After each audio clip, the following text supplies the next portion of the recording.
లాల్ బాడే లంబే తురా ఘర్ మే దేకు ఒట్టి Borra bale బాటన్ happy cutting. నేను స్వతహాగా నేను ఒక ఉస్మానియా బిడ్డను, తెలంగాణ బిడ్డలు అంటే కరుడు కట్టిన తెలంగాణ వాదులు లెక్కుంటారు. ఇవన్నీ బంద్ చేసుకోండి.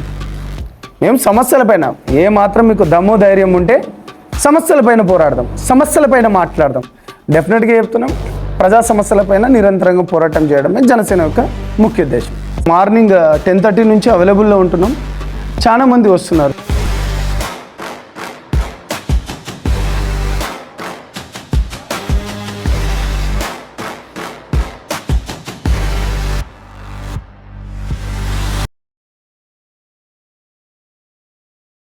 అన్న నమస్తే. అన్న నమస్తే బ్రదర్.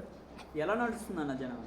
ఈ సాంప్రదాయ రాజకీయ పార్టీలకు విసిగి వేసారిపోయిన తెలంగాణ బిడ్డలు, కొత్త తరం, కొత్త రాజకీయం.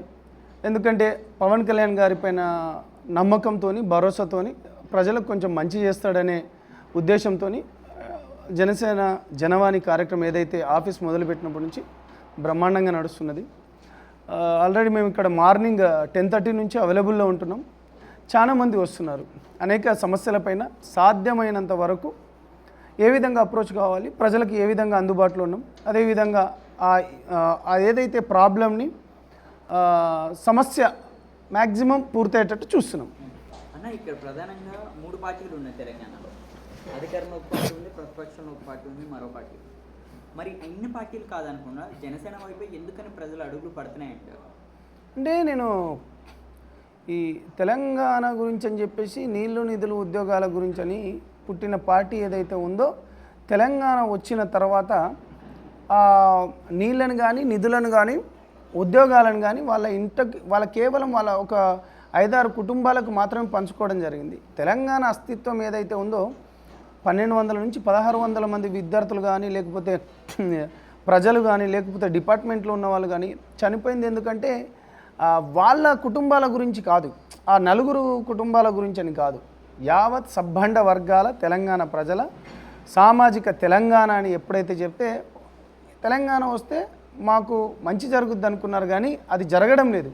కాబట్టి ఇక్కడ ఏంటంటే పవన్ కళ్యాణ్ గారికి పర్టికులర్గా ప్రాంతాలకు అతీతంగా, ఎందుకంటే ప్రతి సందర్భంలో పవన్ కళ్యాణ్ గారు సామాజిక తెలంగాణ గురించి అనేక సందర్భాల్లో గలమిప్పుతూ కానీ బాజాప్తగా మాట్లాడుతుంటాడు. నేను కూడా నాకు పునర్జన్మనిచ్చింది తెలంగాణ అతను, లేకపోతే ఇప్పుడు మొన్న కొండగట్టు దగ్గర కావచ్చు, కానీ లేకపోతే తెలంగాణ ప్రాంతంలో అనేక అంశాలపైన పవన్ కళ్యాణ్ గారు అనర్గళంగా మాట్లాడమే కాకుండా ఈ రాజకీయ పార్టీలు ఏది చేయని పనప్పుడు నల్గొండలో ఫ్లోరైడ్ గురించి అని కూడా తను కొట్లాడడం, అప్పుడు వీళ్ళు రాజకీయ పార్టీలు ఇక్కడ ఉన్న తెలంగాణలో ఉన్న రాజకీయ పార్టీలు అడ్డుపడడం, లేకపోతే ఇక్కడ అసెంబ్లీ పక్కన ఏది మన గాంధీ భవన్ పక్కన భీమరావు బస్తీ ఏదైతే ఉందో దాని గురించి పోరాటం, లేకపోతే ఆదిలాబాద్లో ఉన్న గిరిజన ప్రాంతాలకి వాటర్ ఇవ్వడం, ఇట్లా అనేక సమస్యలపైన పవన్ కళ్యాణ్ గారు పోరాడుతున్నారు. మొన్నటికి మొన్న ఒక 17 ఏళ్ల బాబు నీరంజన్ అనే అబ్బాయికి కూడా, ఎందుకంటే తన పైన ప్రేమ, పవన్ కళ్యాణ్ గారి పైన ప్రేమ. ఇప్పుడు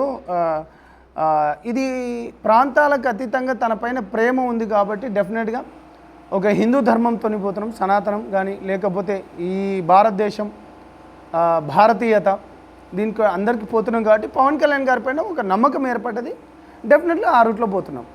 అని ఇక్కడ ప్రజల సమస్యలు ఇప్పుడు ఏవైతే ఉన్నాయో మెయిన్గా వాళ్ళకి ఏమేమి మీకు చెప్పదలుచుకున్నారు, ఏమేమి చెప్తున్నారు? ఇప్పుడు ఎక్కువ మెజారిటీ హాస్పిటల్కి సంబంధించింది కానీ, విద్యా వ్యవస్థకు కానీ, లేకపోతే కొంతమంది ఆఫీసులలో జరిగే ఇష్యూస్ పైన కూడా వస్తున్నారు. దాని తర్వాత కొన్ని ఏది మన బస్తీలలో ఉన్న ప్రాబ్లమ్స్ కానీ, లేకపోతే మండలాల్లో ఉన్న ప్రాబ్లమ్స్ కూడా వస్తున్నారు. సో దానిపైన అందరికీ లోకల్ మా సాధ్యమైనంత వరకు ఏదైతే ఉంటాయో ప్రజాప్రతినిధులుగా ఎన్నుకోబడ్డ వాళ్ళు ఎవరైతే ఉన్నారో వాళ్ళు కేవలం నామమాత్రంగానే ప్రజాప్రతినిధులు కాదు, వాళ్ళకి సరైన రీతిలో ప్రజలకు ఓటేసినందుకు వాళ్ళకు పనిచేయాల్సిన అవసరం కూడా ఉందని వాళ్ళకు గుర్తుకు తెస్తున్నాం మేము. నేను ఇలా ప్రజావాణిలో కూర్చున్నాను, నేను మన గ్రీవెన్స్ అంటూ నేను కూర్చున్నాను జనవాణిలో. నాకు ఇందాకనే ఒక 3 ప్రాబ్లమ్స్ వస్తే ఒక ప్రాబ్లంకి సంబంధించింది వెంటనే కాల్ కూడా చేసుకున్నాను. అది ఇంటర్నల్ ఆఫీస్, అది ఒక 2 పెద్ద సంస్థలకు సంబంధించినవి. వాళ్ళని కూర్చోబెట్టుకొని వాళ్ళ దాంట్లో డీజీఎంకి సంబంధించినవి ఇవన్నీ ఎందుకండి అనుకుని వీళ్ళపైన వీళ్ళు కేసులు పెట్టుకున్నారు.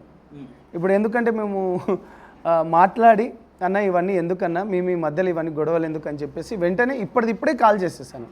ఎవరైతే ఉన్నారో ఇష్యూ గురించి ఎవరైతే వచ్చారో నాకు ఒక 1 వీక్ నుంచి అతను కాల్ చేస్తున్నాడు. రండి ఒకసారి ఇక్కడ మాట్లాడుకుందాం అన్నారు. జీఎంకు కాల్ చేశాను, డీజీఎంకు కాల్ చేశాను. వాళ్ళు అనవసరంగా కేసులు పెట్టుకున్నారు. ఇవన్నీ అవసరం లేదని అనుకొని చెప్పుకొని ఇంకోసారి కూడా మాట్లాడుకొని ఇద్దరిని కల్పించేస్తాను. ఇది ఏంటంటే ఒక 2-3 మంత్స్ నుంచి గొడవలు జరుగుతున్నాయి వాళ్ళకు.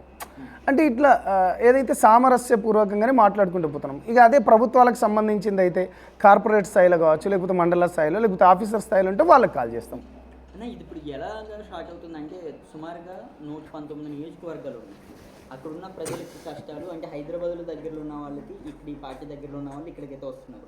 మరి మిగతా రాష్ట్రంలో ఉన్న వాళ్ళు మిగతా ఏవైతే నియోజకవర్గంలో ఉన్న వాళ్ళ పరిస్థితి ఏంటంటే అది మా పెద్దలు పార్టీ పెద్దలకు ఒకసారి అడిగేసి ఫస్ట్ దీన్ని ఒకటే ఆఫీస్ అయితే గ్రీవియన్స్ కూడా ఇక్కడ తీసుకోవడం మొన్నటి నుంచే స్టార్ట్ చేసాం. ఒక 1 వీక్ అవుతుంది.